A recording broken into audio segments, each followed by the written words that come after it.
Present, future. The world of cars is constantly evolving. Every year, new generations of automobiles are born. But how many people know its true origin? Who gave birth to it? Watch this video to the end to learn the complete origin, present, and future of the automobile. In the late 19th century, the great cities of the world were drowning, not in water, but in waste. A single horse produces between 15 and 35 pounds of manure every single day. In 1900, London had 50,000 horses. New York had over 100,000. Do the math. Planners weren't worried about the future of transport. They were worried about a 9-foot layer of manure predicted to cover the city. This was the Great Horse Manure Crisis of 1894.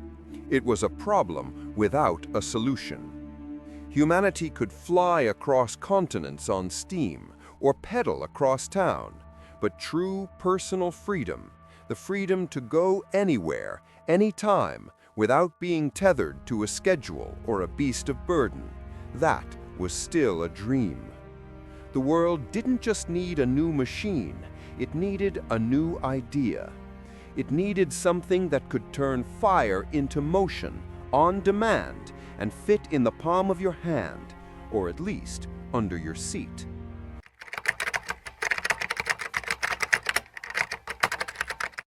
The dream was old, older than we think. Leonardo da Vinci himself sketched a spring-powered three-wheeled cart in 1495, a self-propelled vehicle that was, in essence, the first robot. But a spring, like a muscle, can only hold so much power. The dream needed a new source. It needed fire. Long before the crisis, in 1769, a French military engineer named Nicolas-Joseph Cugnot built this, the Fardier à vapeur. It was a 3-ton steam tractor designed to haul cannons. On its first trial, it was reported to have run for 15 minutes, hit a top speed of 2 miles per hour, and promptly crashed into a brick wall. It was the world's first steam-powered vehicle and the world's first motor vehicle accident. For the next 100 years, steam was king, but it was a clumsy king. The engines were massive, inefficient, and required a 45-minute warm-up just to boil the water. They were locomotives without tracks, and they were a public nuisance. Think of them as giant wheeled, screaming tea kettles. In Britain, the backlash was fierce. The aristocracy, with their vested interests in horse-drawn coach lines, lobbied hard. The British government even passed the Locomotive Act of 1865, infamously known as the Red Flag Act. It required a person to walk in front of any steam carriage 60 yards ahead, waving a red flag to warn pedestrians and horsemen. It also set the speed limit to 4 miles an hour in the country and 2 miles an hour in the city. It was a law designed to protect the public, but its real effect was to kill the British automotive industry before it was even born, ceding the entire future of mobility to the Germans and the French. The dream needed a new power source. It needed something smaller, more potent. It needed an explosion. The solution came not from steam, but from gas. Not gasoline, but coal gas, the kind used in street lamps. In 1860, a Belgian-French engineer named Jean-Joseph Etienne Lenoir created a 2-stroke engine that ran on coal gas. It was quiet, it was smooth, but it was terribly inefficient and weak. He put it on a cart, his hippomobile, and drove it from Paris to Joinville-de-Pont, a historic 6-mile journey that took him 3 hours. It was a start, but it wasn't the answer. The true secret, the spark that would ignite everything, came from a German engineer named Nikolaus Otto. Otto wasn't an inventor in the traditional sense. He was a traveling salesman who became obsessed with the Lenoir engine. He knew it could be better. He theorized that before igniting the fuel, you first had to squeeze it, compress it. In 1876, working with his partner Eugene Langen, Otto perfected a radical new engine. Instead of just sucking in gas and lighting it, his engine used 4 strokes. First, it sucked in a mixture of gas and air. Second, a piston squeezed that mixture into a tiny space. Third, a spark plug ignited the compressed mixture, creating a powerful explosion. Fourth, the engine exhaled the waste gas. Suck, squeeze, bang, blow. The Otto 4-stroke internal combustion engine. This was the secret. This was the thermodynamic miracle that would change the world. It was light, it was powerful, and most importantly, it was instant. It didn't need a boiler, it just needed a spark. But Otto himself didn't see its true potential. He saw it as a stationary engine, a way to power factories, workshops, and printing presses. He was a brilliant engineer, but a limited visionary. He couldn't imagine a world where his engine moved. Ironically, Otto's greatest contribution to the automotive might have been his failure to defend his patent. In 1886, the same year the car was born, Otto's all-encompassing patent for the 4-stroke engine was broken in court. It was discovered that a Frenchman named Alphonse Beau de Rochas had theorized a 4-stroke cycle in a paper 14 years earlier. The court decision threw the field wide open, allowing inventors everywhere, including 2 of his own former employees, to build their own 4-stroke engines without fear of a lawsuit. Gottlieb Daimler was the technical director at Otto's company, Deutz. His brilliant protege, Wilhelm Maybach, was the head of engine design. They were the dream team, but they clashed with Otto constantly. They saw the future in small, high-speed engines, light enough to power a vehicle. Otto, stubborn and conservative, refused. So in 1882, they quit. They set up their own workshop in a small garden shed in Cannstatt. Working in secrecy, they took Otto's 4-stroke design and re-engineered it for speed and portability. They substituted the clumsy flame tube ignition with a new, hotter, more reliable system called hot tube ignition. And critically, they designed one of the world's first carburetors, a device that could mix liquid petroleum, gasoline, with air. Gasoline at the time was a useless byproduct of refining kerosene. It was sold in pharmacies as a cleaning solvent called Ligreen. It was volatile, dangerous, and exactly what Daimler and Maybach needed.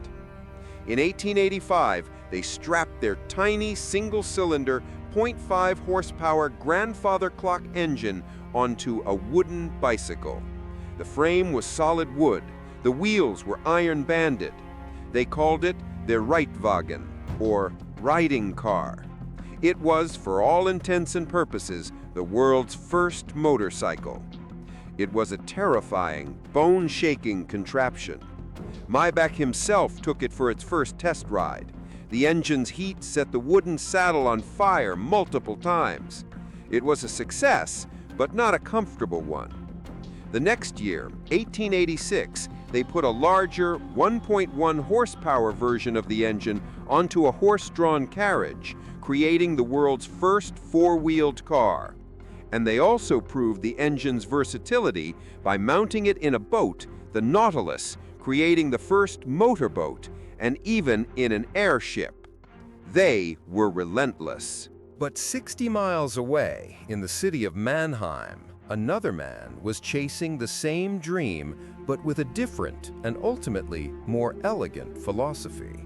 His name was Karl Benz. While Daimler was a frantic experimenter, strapping engines onto existing vehicles, Benz was a methodical, obsessive engineer. He was a designer. He wasn't trying to create a horseless carriage. He was trying to build a new integrated machine, where the engine, the chassis, and the wheels worked in harmony. He believed, correctly, that a carriage built for a horse was the wrong platform for an engine. This was the result: the Benz Patent-Motorwagen number 1. It was a delicate, beautiful three-wheeled machine. Why 3 wheels? Because Benz hadn't yet solved the problem of how to make 2 front wheels turn at different angles in a corner, the complex geometry of Ackermann steering. A single steering wheel, operated by a simple tiller, was his elegant solution. He built the chassis from steel tubing. He used wire-spoked wheels like a bicycle, and in the back, he placed his own 0.75 horsepower 4-stroke engine. It had a battery-powered ignition, a differential, and a primitive carburetor. It was, from the ground up, a motor car. On January 29, 1886, Karl Benz filed patent number 37435. It is, unequivocally, the birth certificate of the automobile. He received the patent months before Daimler even finished his 4-wheeled carriage. Karl Benz is, by all measures, the father of the car. But the world didn't care. His first test drives on the streets of Mannheim were public disasters. The machine was noisy, it smelled, and it frightened the horses, causing carriages to bolt. The police banned him from driving on public roads. He was mocked as Crazy Karl. His investors were furious, his finances were in ruins, and he fell into a deep depression. The world's first car was a commercial flop. The automobile would have died in that workshop, a forgotten footnote of history, if not for one person, not an engineer or an investor, but a wife, a mother, and a true visionary. This is Bertha Benz. She had used her own dowry to finance her husband's dream, and she was not about to let it fail because of a lack of nerve. She knew what the car needed. It didn't need a better engine.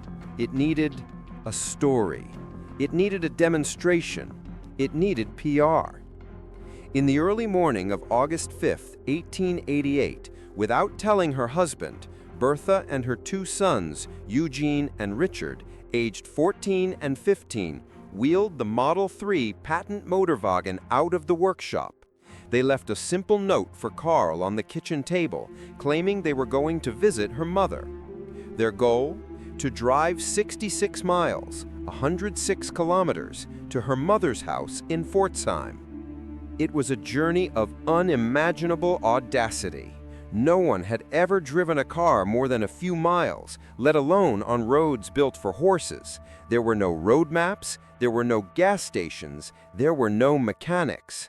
The journey was a mechanical nightmare and a testament to her genius. The fuel tank was tiny, just 4.5 liters, and held in the carburetor. She ran out of fuel constantly. The only place to buy fuel, that petroleum solvent, Ligron, was at an apothecary shop. In the town of Wieslach, she stopped at the Stadtapotheke and bought their entire stock. That pharmacy has since declared itself the world's first gas station, and it still operates today. She was a brilliant mechanic. When a fuel line clogged, she stopped, pulled a long, sharp half-pin from her hat, and cleaned it out. When the ignition wire shorted, she didn't panic. She took off her own garter and used the elastic band as insulation. The car had only 2 gears, neither of them powerful enough to climb the steepest hills. So on the inclines, Eugene and Richard would jump out and push while Bertha steered. She realized this was a critical flaw. The brakes were simple wooden blocks that pressed against the solid rubber tires. On the long downhill slopes, they overheated and wore out. She stopped in the town of Bauschlot and demanded a local cobbler to nail strips of thick leather onto the wooden blocks. In doing so, Bertha Benz had just invented the world's first brake pads. When they finally rolled into Pforzheim at dusk 12 hours later, covered in dirt, grease, and exhaustion, they had done more than visit family.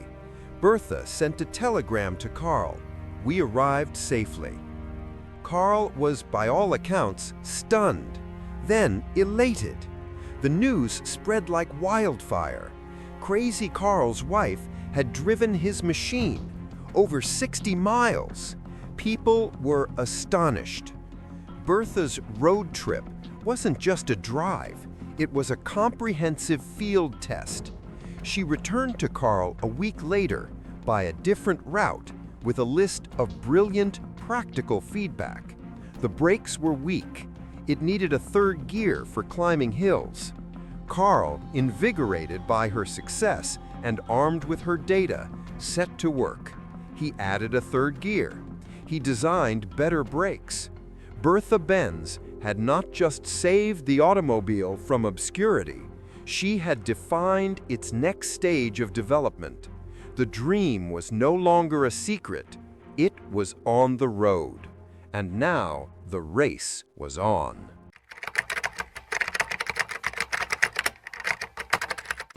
The spark had been lit in Germany, but the fire would be forged in America.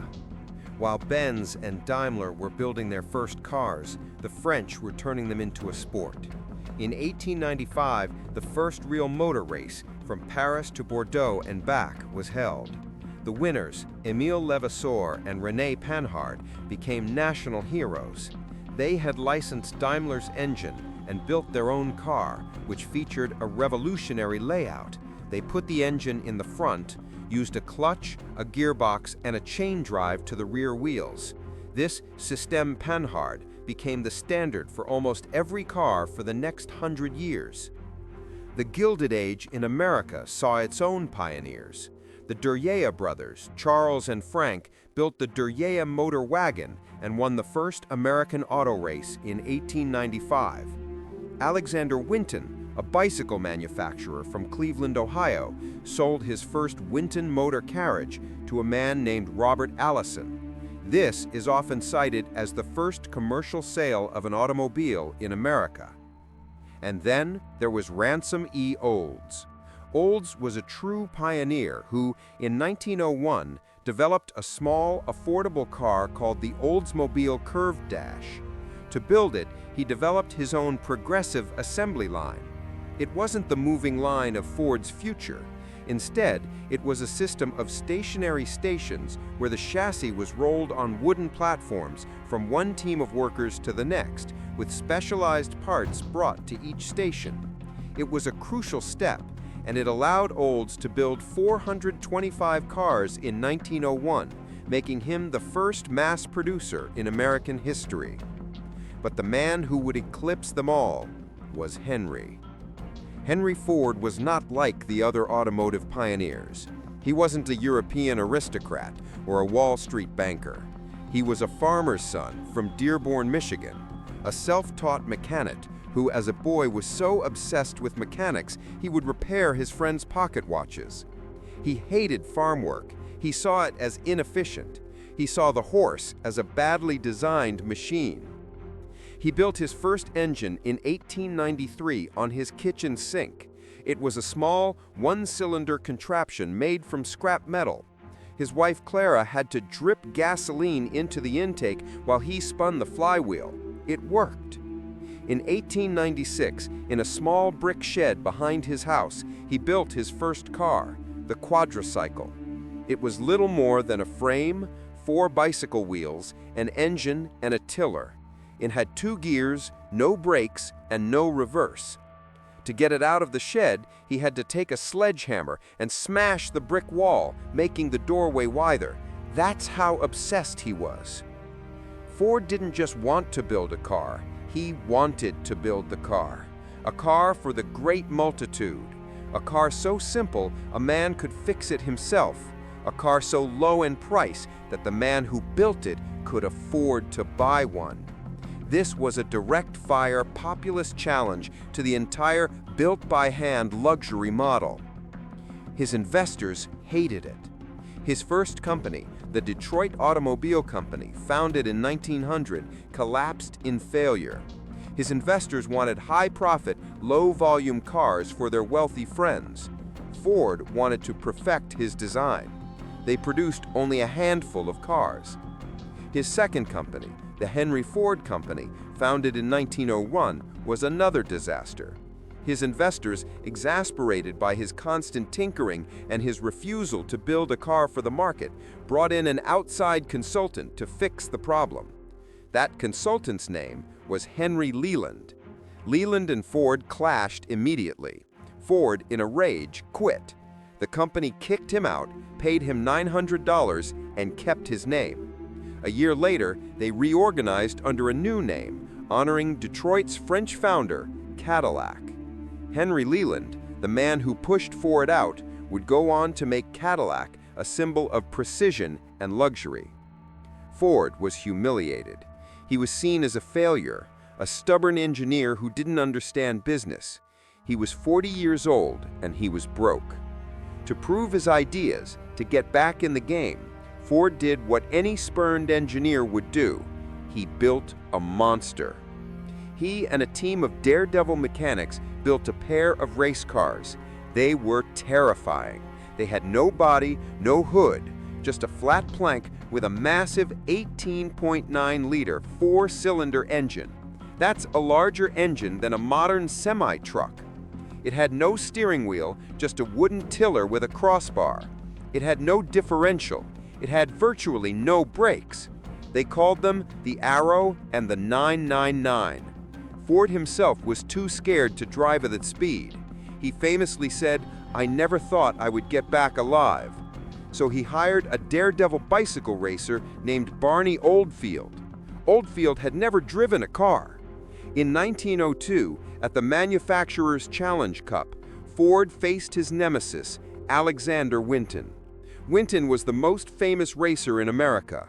Oldfield, in his leather helmet and goggles, climbed aboard the 999. He wrestled the smoke-belching machine around the 5-mile track, skidding through the corners, and won. He had lapped the field. The 999 made Ford famous. The publicity was instant and overwhelming. Armed with this new fame and a new set of investors, he founded his third and final company, the Ford Motor Company. In 1908, after years of iterating through Model A, Model C, Model K, he unveiled his masterpiece, the Model T, Tin Lizzie. It was ugly, it was basic, and it was tough as nails. It was everything Ford had promised. It was built with new lightweight vanadium steel, making it durable. It was high-stanced, so it could clear the rutted, muddy farm roads. The engine was simple and powerful. The steering wheel was, for the first time, on the left side, as Ford argued it made sense for a country where you drove on the right. The initial price was $825, a fraction of its competitors, and America fell in love. The demand was overwhelming. Ford's factory couldn't keep up. In 1909, they sold 10,000. By 1912, they were selling 70,000. But the cars were still being built by hand in static stations. A chassis would be laid down, and teams of craftsmen would swarm it, bolting on parts, each man performing multiple complex tasks. It was inefficient. It was slow. To meet the demand for his people's car, Ford needed a people's factory. He built a massive new plant at Highland Park, Michigan. And here, he and his team, led by engineers like Charles Sorensen and William Knudsen, perfected the single most important manufacturing idea of the 20th century. The secret to mass production didn't come from a car factory. It came from a slaughterhouse. Ford and his right-hand man, Charles Sorensen, visited a Chicago meatpacking plant. They watched as animal carcasses were hung on an overhead trolley system. As the carcass moved, each worker would perform one simple, repeated cut. It was a disassembly line. Ford's genius was to reverse it. He said, "If they can cut a hog up on a line, we can build a car on a line." They started experimenting, first with small components like the magneto. By breaking the assembly of a magneto into 29 distinct steps, performed by 29 different men, they cut the assembly time from 20 minutes to 5. Then, on April 1st, 1913, at the Highland Park plant, they tried the big experiment, the chassis. Instead of bringing the men to the work, they brought the work to the men. They started with a simple rope and winch, dragging a bare chassis across the 250-foot factory floor. The time it took to build one car collapsed. What once took 12.5 hours soon took 6, then 3. By 1914, with a fully realized, moving, waist-high assembly line, Ford's factory was spitting out a complete Model T every 93 minutes. It was a manufacturing miracle. This is where the famous quote comes from. Any customer can have a car painted any color that he wants, so long as it is black. This wasn't a stylistic choice. It wasn't an aesthetic. It was a brutal fact of production. Ford's engineers had discovered that only one type of paint, a Japan black, asphalt-based lacquer, would dry fast enough to keep up with the line. The line was a tyrant. It dictated everything. And it was hell on earth for the workers. The work was brutal, mind-numbing, dehumanizing. Men were not craftsmen anymore. They were cogs in a machine. They performed one tiny, repetitive task over and over, 8 hours a day. They were timed. They were watched by efficiency men with stopwatches. They could not talk. They could not sit. They could not leave the line. The noise was deafening. The risk of injury was catastrophic, and they quit. Turnover at the Highland Park plant was a catastrophic 370%. To keep 14,000 jobs filled, Ford had to hire 52,000 men a year. The line was a success, but he was running out of humans to build the cars. So, on January 5th, 1914, Henry Ford did something even more revolutionary than the assembly line. He doubled wages overnight. He announced the $5 day. It was more than double the average factory wage of $2.34. His rivals called him a socialist, a traitor to his class. The Wall Street Journal accused him of economic sin, but Ford knew exactly what he was doing. The next day, 10,000 men showed up, rioting for a chance at a $5 a day job. Turnover vanished, productivity soared, but it was more than just a retention strategy. It was a stroke of economic genius. Ford wasn't just doubling wages, he was creating his own customers. He was paying his workers enough to buy the very cars they were building. He had created a perfect closed loop of mass production and mass consumption. There was a catch, of course, a huge dystopian catch. The $5 was not guaranteed. To qualify, workers had to submit to Ford's sociological department. This army of 150 investigators would visit workers' homes to ensure they were living properly. They couldn't drink, they couldn't gamble, their wives had to keep the home clean, their personal finances were inspected. They had to be Americanized if they were immigrants. Ford's factories held melting pot ceremonies, where immigrant workers, in their native dress, would walk into a giant symbolic pot and emerge on the other side wearing suits and waving American flags. It was a deeply intrusive, paternalistic, and controlling system. It was social engineering on a mass scale. You didn't just get a paycheck, you sold your private life. Ford's investors were furious for a different reason. The Dodge brothers, John and Horace, were not just suppliers to Ford, they were major shareholders. They watched in horror as Ford slashed the price of the Model T, thereby slashing their potential dividends. They didn't care about Ford's populist dream, they wanted to get paid. In 1916, they sued him. They argued that Ford was running the company like a charity, not a business, by prioritizing low prices and high wages over shareholder profits. The case went to the Michigan Supreme Court, which sided with the Dodge brothers. The court ruled that a business corporation is organized and carried on primarily for the profit of the stockholders. It ordered Ford to pay a massive $19.3 million dividend. Ford was incandescent with rage. He was forced to pay, but he vowed to never be at the mercy of shareholders again. He secretly began to buy out all his minority investors. In 1919, he bought out the remaining shareholders, including the Dodges, for $25 million and took 100% private control of the Ford Motor Company. He, his wife, and his son Edsel were now the sole owners. The company was his, to do with as he pleased.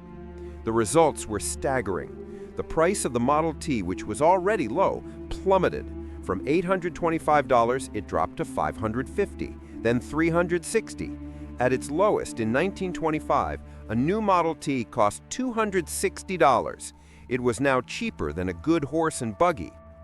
By 1927, when the last Model T rolled off the line, Ford had sold 15 million of them. At one point in the early 1920s, 57% of all cars on Earth were Ford Model Ts. The automobile was no longer a dream, no longer a toy. It was a fact of life. Henry Ford had not invented the car, but he had put the entire world on wheels. Before we explore how this invention completely rebuilt the world, a quick note. This kind of deep dive history is what we do. If you're enjoying this story and want to support more documentaries like it, please take a second to hit that subscribe button and ring the bell. It's the fuel that keeps our engine running. Thank you. Now, back to the revolution.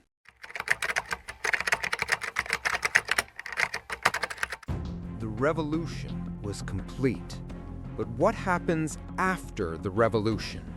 What happens when 15 million mechanical horses are unleashed on a world built for actual horses? The world reconfigures itself. The first and most profound change was freedom, an existential, physical freedom. For the first time, a farmer wasn't trapped by the 10-mile radius his horse could walk. He could drive to the next town, or the town after that, to sell his goods, buy supplies, or see a doctor. The car broke the crushing isolation of rural life. It also broke the social structures of the city. Teenagers, for the first time, could escape the supervision of their parents on the front porch. The car created the suburban teenager, and with it, the modern concept of dating. The car was a private room on wheels, a prostitution house on wheels, one judge called it. Moralists were terrified. A group of sociologists in Muncie, Indiana, famously reported a young woman's comment, "The car is the only place we can get away from our parents." But it also created a new form of recreation. The Sunday drive became a national pastime. Entire families would pile into their Model T for a picnic. The auto camping, or tin can tourist movement, was born, as adventurous families strapped their gear to their cars and explored the newly accessible national parks. The car was not just a tool, it was a toy. But the car's greatest enemy was the world it was born into. The roads were terrible.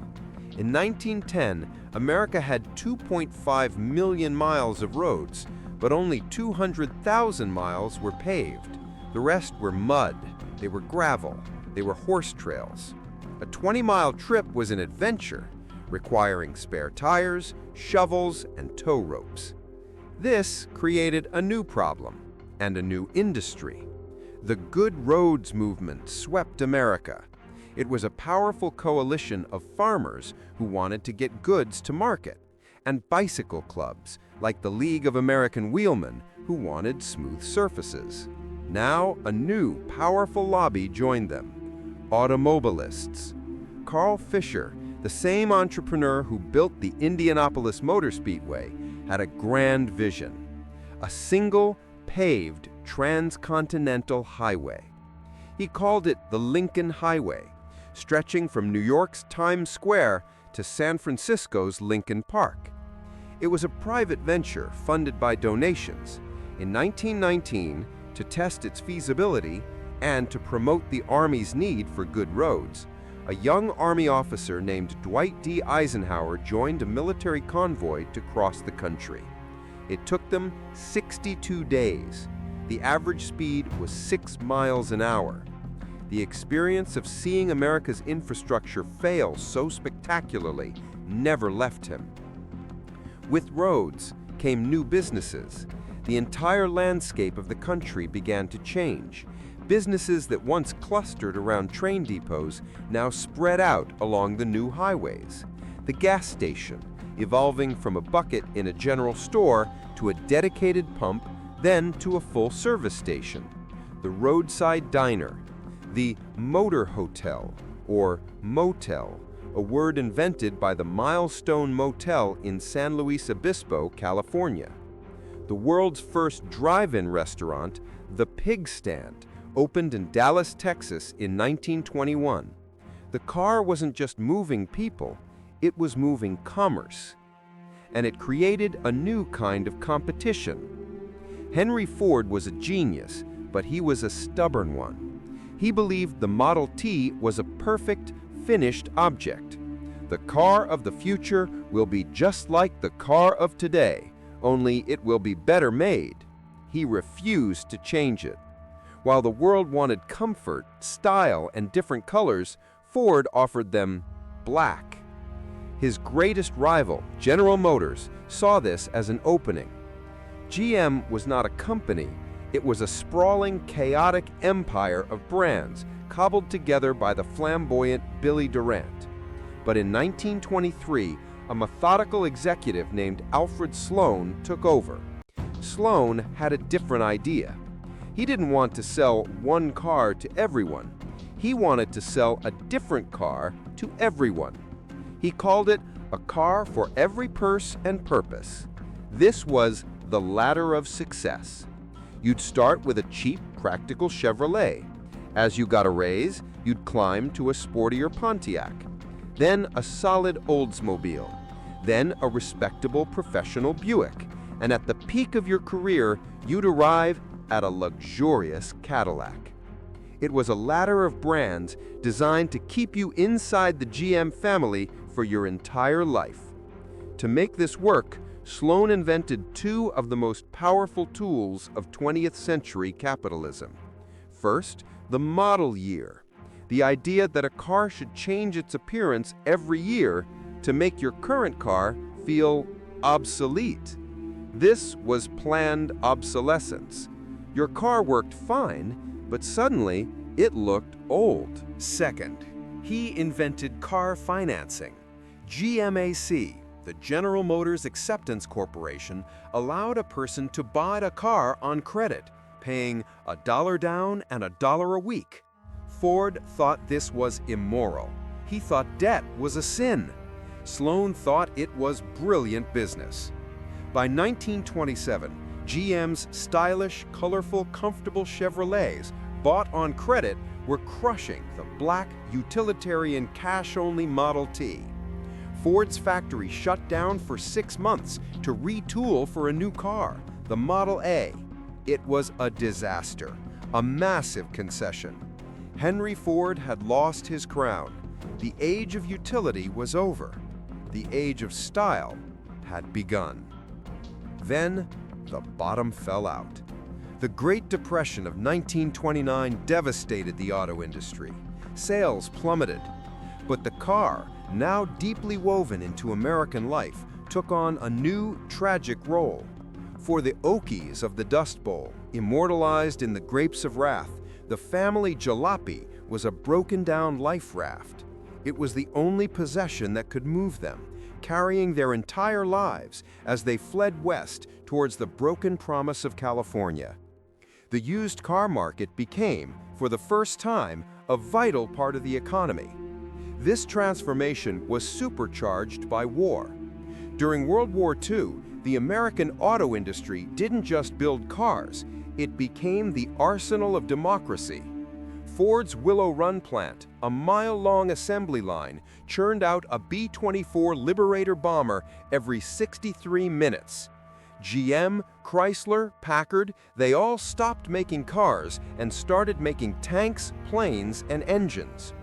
When the war ended, that generation returned, victorious, with money in their pockets and a new sense of optimism. And the man who led them, General Dwight D. Eisenhower, remembered his 62-day trek across America, and he remembered the German Autobahn. During the invasion of Germany, Eisenhower was staggered by the efficiency of Hitler's national highway system. He saw it as a tool of national defense, a way to move troops and supplies at high speed and to evacuate cities in case of a nuclear attack. When he became president, he signed the most expensive public works project in human history, the Federal Aid Highway Act of 1956. It was 41,000 miles of high-speed, multi-lane roads, 90% paid for by the federal government. Its stated purpose was national defense. Its real impact was the invention of modern America.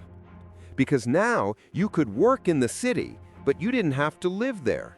The highway became a conveyor belt for humans, and the suburb was born. Developers like William Levitt bought up cheap farmland outside the cities and built thousands of identical, affordable houses. Levittown, the promise of a house, a yard, a new school, and a two-car garage. Millions fled the cramped, dirty cities for this new American dream. And it was a dream built entirely on and around the automobile. The automobile itself had changed. It was no longer a purely utilitarian machine like the Model T. In a world of peace and prosperity, the car became an expression. It was a symbol of status, of power, of personality, and of sex. This was the age of Harley Earl at GM, the man who invented the tail fin, the wraparound windshield, and the concept car. He was a stylist, not an engineer, and he made America fall in love with newness. The 57 Chevy, the 59 Cadillac Eldorado with its towering, absurd fins. The car was a 4,000-pound, chrome-drenched sculpture. This was the American muscle car era. The 1964 Pontiac GTO, the Ford Mustang, the Camaro. It was an age of cheap gas and big V8s, where the car was a symbol of pure, unadulterated power and youthful rebellion. But this suburban paradise had a secret price. The suburbs were disconnected. You couldn't walk to the store, you couldn't walk to school. You had to drive. Life became a series of traffic jams, and the cities, abandoned by the wealthy and the middle class, began to decay. The new highways, meant to save the cities, often destroyed them. Infamous master builder Robert Moses in New York deliberately routed his expressways through poor minority neighborhoods, dividing communities, displacing hundreds of thousands of people, and entrenching segregation.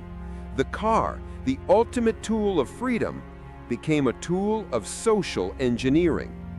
And then, the fuel that powered the dream ran out. The 1973 oil crisis was a global wake-up call. In retaliation for American support of Israel in the Yom Kippur War, the oil-producing nations of OPEC, Organization of the Petroleum Exporting Countries, declared an embargo. They cut off the supply of oil to the West. The price of gasoline quadrupled overnight. For the first time, Americans saw long, desperate lines at gas stations. Fights broke out. The gas-guzzling symbols of American freedom, the big V8 engines, were suddenly a catastrophic liability. The dream had a dependency: oil. This crisis opened the door for a new kind of car: small, cheap, efficient. From a country a world away, Japan. The Toyotas, Hondas, and Datsuns, Nissan, that arrived in the 70s were at first a joke.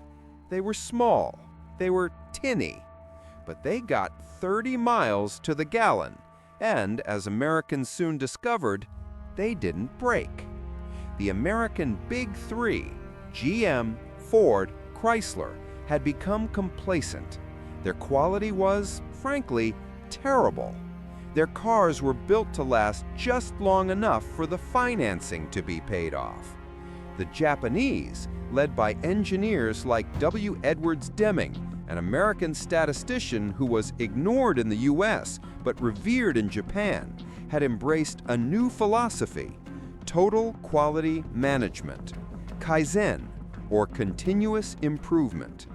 Their cars were more reliable, their engines were more advanced, their manufacturing, the Toyota production system, or just-in-time, was more efficient. The assault was relentless.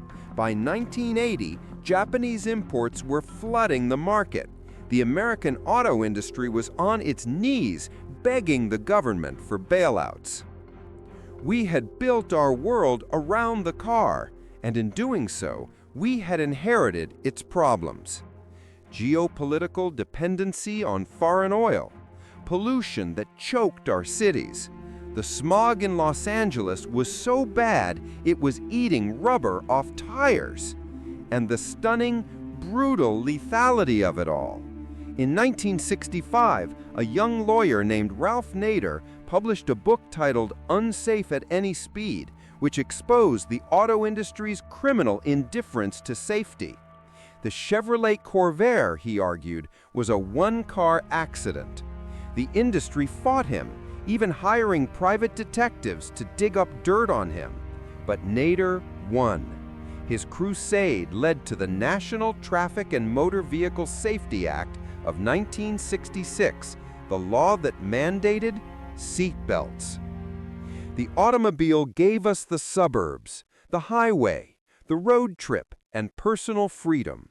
It also gave us traffic jams, urban decay, smog, geopolitical wars, and a staggering cost in human life. Over 1.3 million people every year die in car crashes. It was the most transformative invention of the 20th century, and its most contradictory. It had given us the world, but at what cost?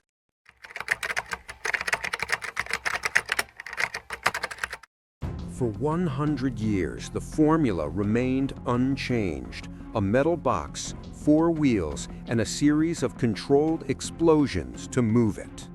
The dashboard changed, the radios got better, but the core technology was the same one Karl Benz patented in 1886. Until now. We are living through the second great automotive revolution, and it's being driven by 2 forces: electricity and intelligence. First, electricity. The electric car is not a new idea. In 1900, at the first American Auto Show, electric cars were the star. They were quiet, clean, and easy to start. No noisy, smelly gasoline engine, no dangerous hand crank to break your arm. The ads were marketed to women as the clean alternative. But they had a fatal flaw: the battery. A lead-acid battery was heavy, and it couldn't hold much power.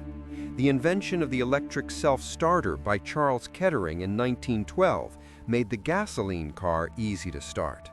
And the Model T, with its cheap gasoline, killed the electric car for a century. It tried to come back. In the 1990s, in response to new California emissions laws, the ZEV mandate, GM developed a futuristic car called the EV1. It was sleek, it was fast, and it was 100% electric. GM leased them to a few hundred lucky drivers who fell in love. And then, in 2003, GM infamously and forcibly took all the cars back.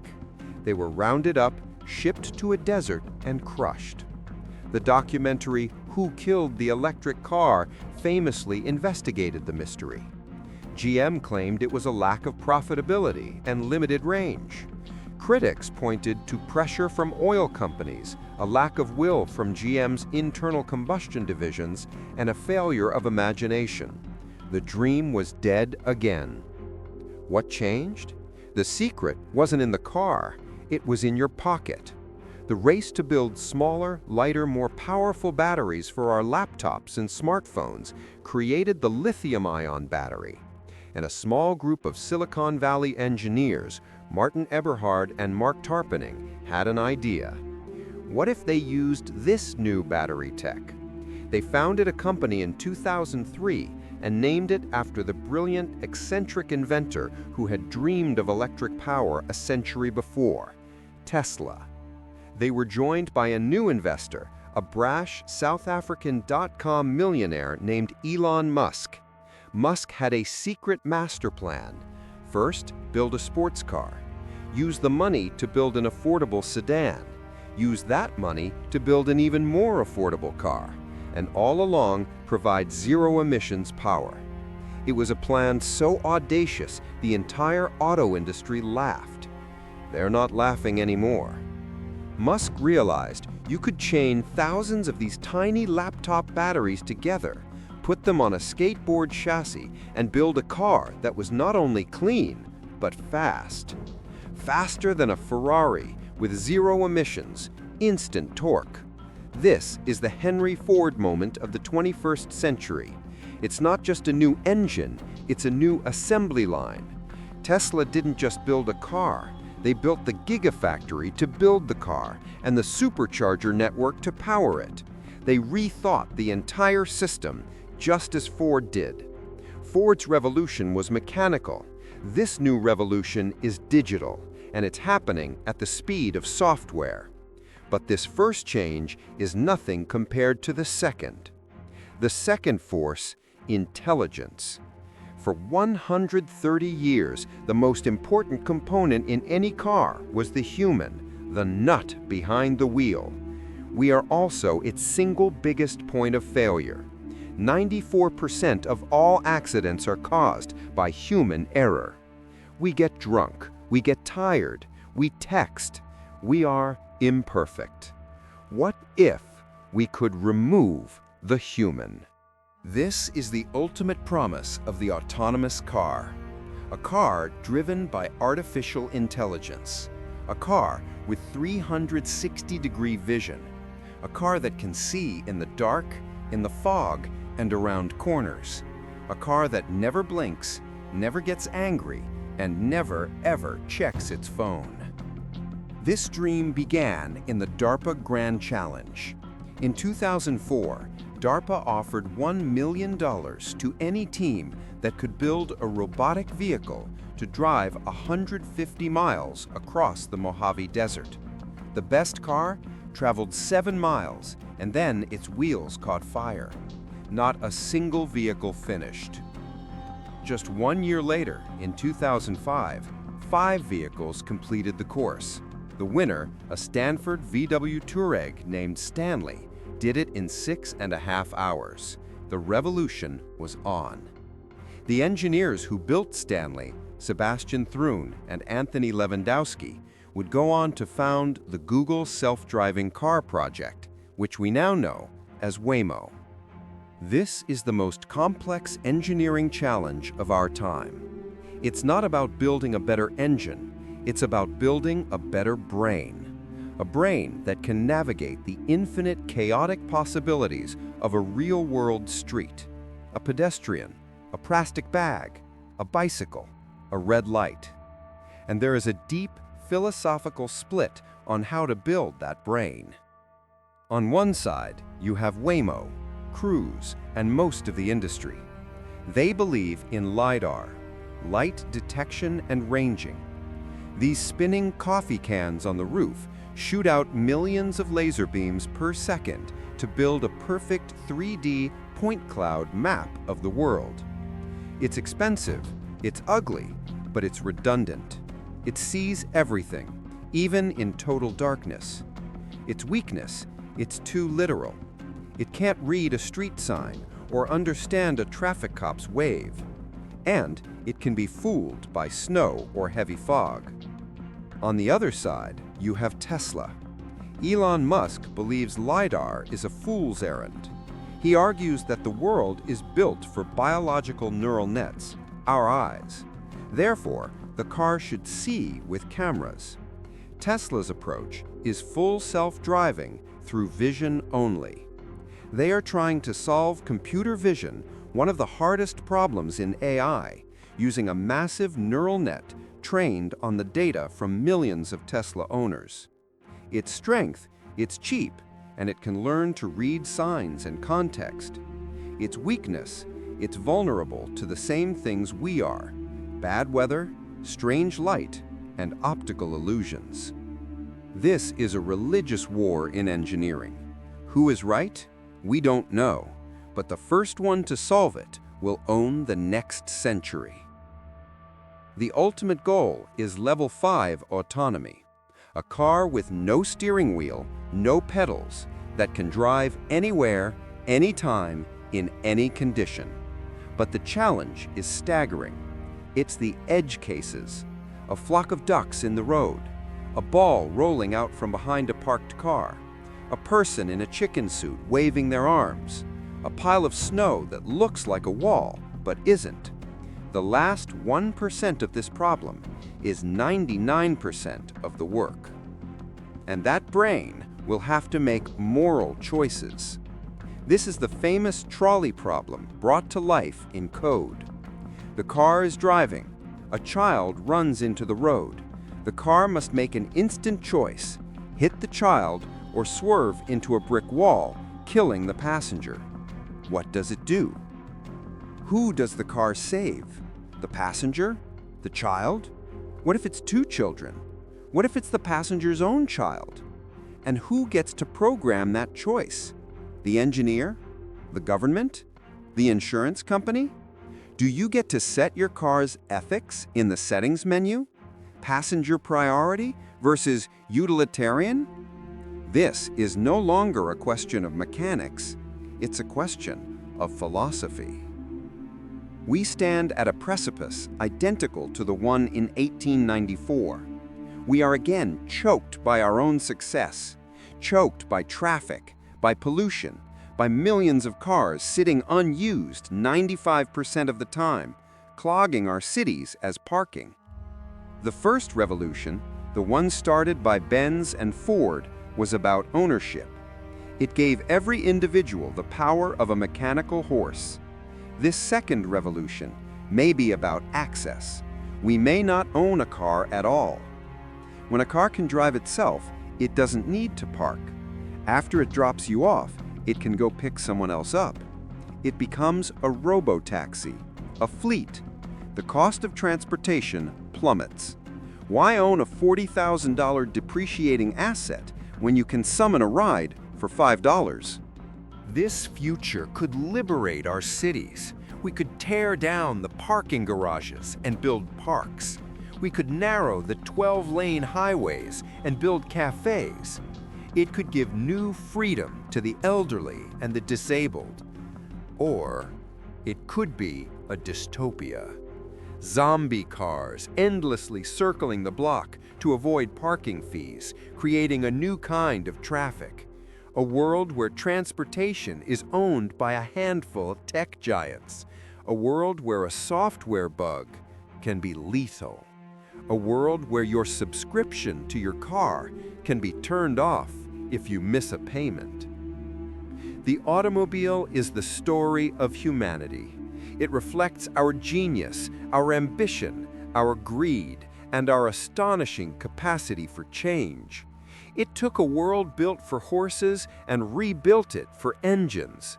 Now, it is about to be rebuilt again for data. Karl Benz gave us the car. Henry Ford put us all inside one. And we are the generation that must now teach the car how to drive itself. What do you believe is the future of the automobile? Are you excited for a self-driving world, or are we losing a core part of our humanity in the process? Share your thoughts in the comments below. We read all of them.